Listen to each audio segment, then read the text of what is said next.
projeto Acompanhamento Terapêutico, Clínica e Criação na Cidade, que é como a gente deu esse nome atualmente.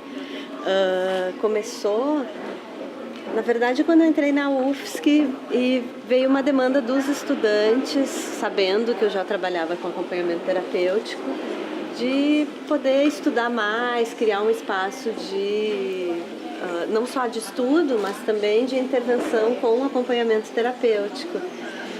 E aí a gente começou a montar esse projeto, né, que se desdobrou tanto numa perspectiva de atendimento clínico, quanto na questão do estudo teórico sobre um recorte da questão das psicoses.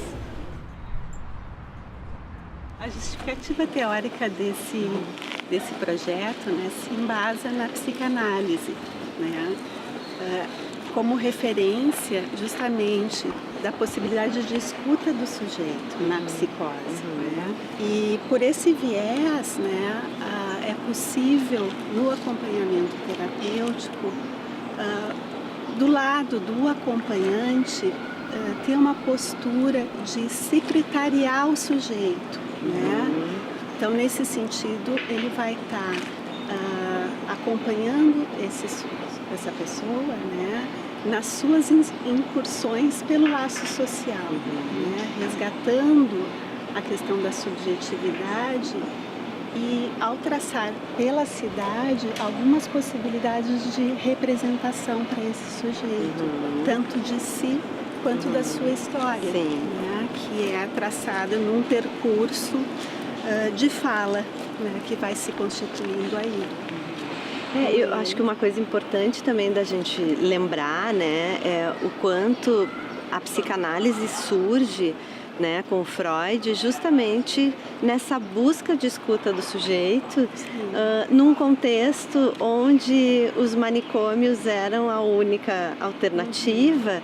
E onde toda a proposta clínica, ela era muito mais de pensar o corpo orgânico, né? E justamente o Freud cria a psicanálise naquilo que esbarra no limite da explicação do que o corpo pode, né, enquanto exclusivamente orgânico, pode dar conta. Né? Enquanto todo um subsídio, um aparato teórico e clínico da época dava conta. É o sujeito que vai encontrar as estratégias para lidar com o seu sintoma. Eu penso que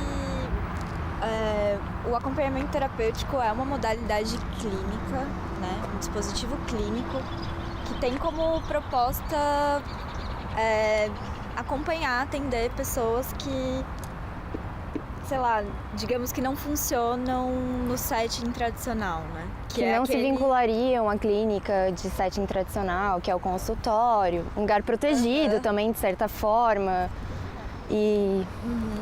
Então, sei lá, pacientes ou pessoas que têm dificuldade de sair de casa, como, enfim, casos de neurose mais grave, né? Uma depressão muito profunda. Síndrome do pânico. Ou, como é específico do projeto, né? E que são os casos de pacientes com psicose. Isso.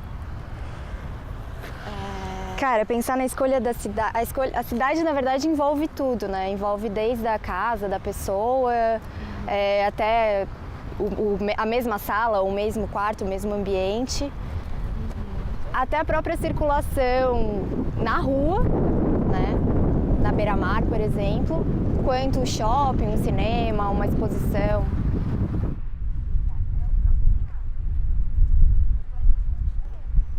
A gente respeita muito o desejo do acompanhado, então a ideia é que sempre a gente pergunte, né, onde é que você gostaria de ir, o que você tem vontade de fazer hoje.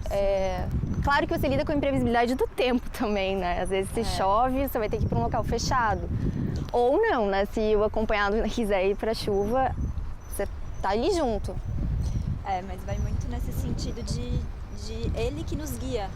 Nós somos as acompanhantes, mas é o sujeito que por meio do desejo dele, né, vai nos guiando pelos caminhos que ele quer percorrer.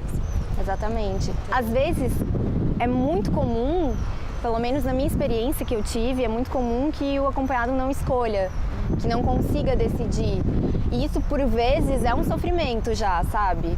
Porque, por vezes, qualquer caminho é um caminho. Então, você tem que tomar a iniciativa de escolher um lugar. Isso não significa impor um lugar para essa pessoa, mas às vezes é uma forma de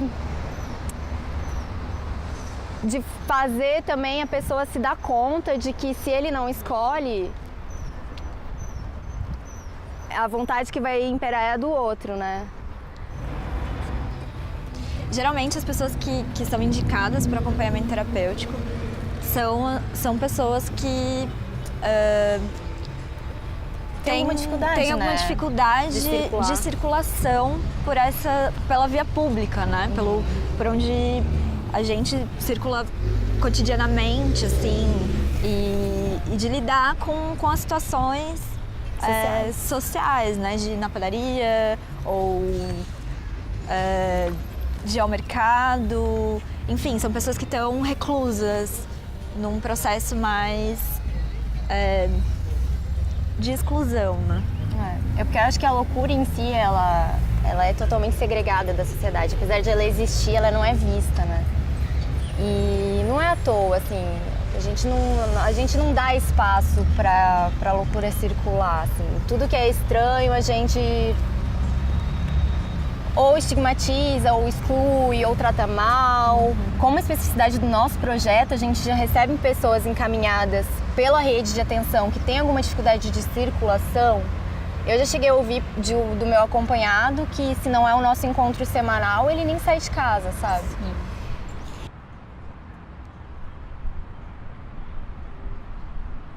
O público do AT, ele é bem amplo, desde qualquer pessoa pode se beneficiar, desde crianças, jovens e adultos, e principalmente pessoas que têm uma dificuldade de se adequar ao sistema de clínica tradicional, né? E como a gente trabalha através da perspectiva da psicanálise, a gente faz um recorte para atender pessoas que têm o diagnóstico de psicose. E geralmente é um dispositivo que ele é clínico e político, porque ele sai dessa clínica fechada entre quatro paredes, que não funciona para todas as pessoas. E as pessoas, ao invés disso, elas circulam pela cidade, pelos lugares que são significativos para ela. Eu, por exemplo, faço um acompanhamento nesse parque aqui que a gente está andando. E é interessante porque tem uma interação direta com a realidade da pessoa e com a sociedade também. O acompanhamento terapêutico ele vem numa perspectiva da reforma psiquiátrica, que ela visa a desmanicomialização, que é tirar esse estigma do louco que fica excluído em um lugar. Então, ele veio para modificar a clínica tradicional, tirando esse lugar que ainda é um lugar restrito das pessoas, de estarem no consultório fechado, e botando essas pessoas para circular na cidade, nos próprios lugares que elas transitam no seu dia a dia, e interferindo na realidade direta dessas pessoas.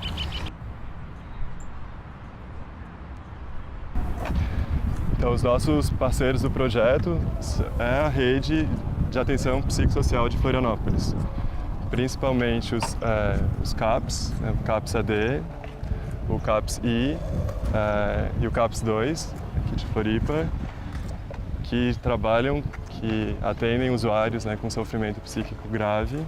Bom, o projeto apareceu, a gente disponibilizou o projeto, né? Bom, falamos com o CAPS-I, falamos com o CAPS-2, depois acho que com o Centro Pop, foi? Com a Casa de Acolhimento. Com a Casa de Acolhimento. E aí a gente tem reuniões com os técnicos, né? Os grupos, as equipes escolhem casos que elas acham que sejam um AT pode ser pertinente. Ou seja, tem uma demanda ali que é da equipe, né? Como a equipe pensa alguns casos que o AT poderia entrar. E aí apresentam os casos pra gente e a gente vê essa possibilidade de parceria a partir dos recursos do grupo, assim.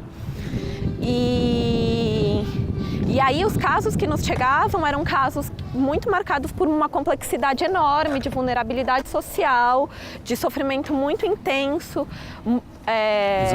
isolamento, né? E aí essa dimensão da relação desses sujeitos, desses usuários com os serviços, elas estavam de alguma forma atravancadas, né? Os serviços muitas vezes apareciam, bom, como é que a gente faz para esse sujeito vir para o CAPS, para fazer um tratamento básico de saúde no centro de saúde, né? E os dispositivos também públicos lidando com seus limites estruturais mesmo, né? De gestão, de recursos humanos e tal, de estar fazendo uma atenção mais intensiva, assim, né? E isso é uma coisa, porque as políticas públicas, elas são muito importantes, só que elas pensam os processos de saúde de forma generalizada, né? Só que cada usuário é um usuário, assim. E aí eu acho que o AT radicaliza muito isso, assim, sabe? O que é desse sujeito e que trajetória de cuidado em saúde a gente constrói com ele, né? E lógico, as instituições estão aí, passa por isso, mas muitas vezes não é só pela instituição, é com uma vizinha que é amiga, é com as relações familiares, ou é sozinha caminhando, sabe? Só para sair um pouco de casa, fazer uma feira, né? Coisas que não são protocolos institucionais, mas que são fundamentais num tratamento em saúde mental, numa escuta, né? E acaba que se transforma muito, né, a demanda. Então chega com uma demanda que dali a um tempo, quando você no contato com a pessoa, você vê que não é bem aquilo que ela precisa, aquilo que inicialmente foi falado, né? Eu fazia com a Vicky o atendimento aqui na praça. Nessa praça? Com um jovem. E que foi o lugar que ele escolheu, na verdade, para ser atendido, né? Que é perto de onde mora e tal. Até uma vez eu tava falando pra eles que a gente caminhou ali por fora e passou por dentro do mangue, assim, que foi bem legal. Tava chovendo e eu não conhecia esse caminho, então também foi uma descoberta pra mim, né? Tá conhecendo um lugar na cidade que eu não conhecia e que fazia parte da história da pessoa, né?